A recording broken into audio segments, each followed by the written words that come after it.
Dear unknown soldier, being a part of Brigade of Gurkhas as a training rifleman in the British Army, I am writing this letter to share my feelings towards you. On platform 1 of Paddington Station in the heart of London, there's a statue of an unknown soldier. He's reading a letter.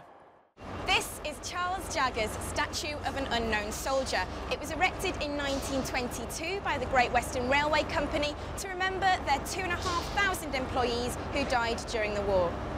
Now, as part of the World War I Centenary commemorations, the whole country has been invited to write their own letters to the soldier. My collaborator on the project, Neil Bartlett, and I wanted to move away from the sort of very familiar imagery that we have around World War I and around commemorations, so poppies, the cenotaph, the minute silence, etc. And to try to allow people to think about how, if you could say something to a soldier from that war, with everything that you know now, bearing in mind, what exactly would you say to him? Gurkha recruits from Catterick wrote their letters as part of their English language studies. And inspired by the young soldiers, Joanna Lumley decided to add her own. I've loved writing letters all my life, and as an army brat, as the daughter of army people, when I went away to boarding school, I wrote every week to my mother, who was in England at the time, and to my father out in Sungai Petani in Malaysia, where he was with the depot, the Brigade of Gurkhas. And it seems that the letters that I kept all their letters and they kept all mine. There's something so valuable about actually writing in pen or ink or pencil on a piece of paper and being able to have that and keep it in your pocket.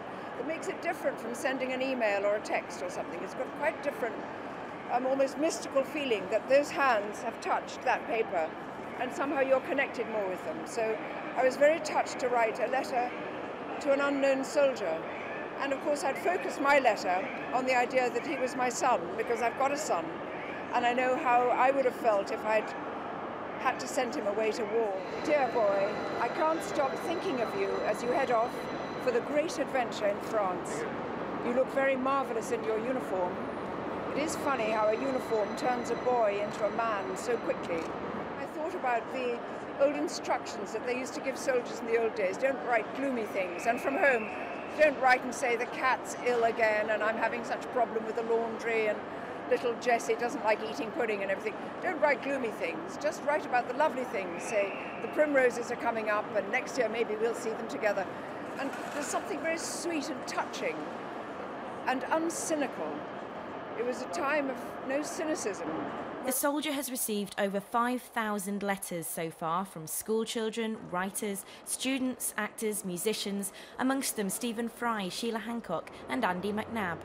And Paddington Station has been inviting some of the authors to read their letters over the tannoy, to be broadcast across the station throughout the summer. The letters will all be published and eventually archived by the British Library as a permanent record of this unique memorial, made only of words, written by thousands of people. It means a lot to me to be a soldier. We fight not because we hate what is in front of us, but because we love what is behind us. Hannah King, Forces News, in Paddington Station in London.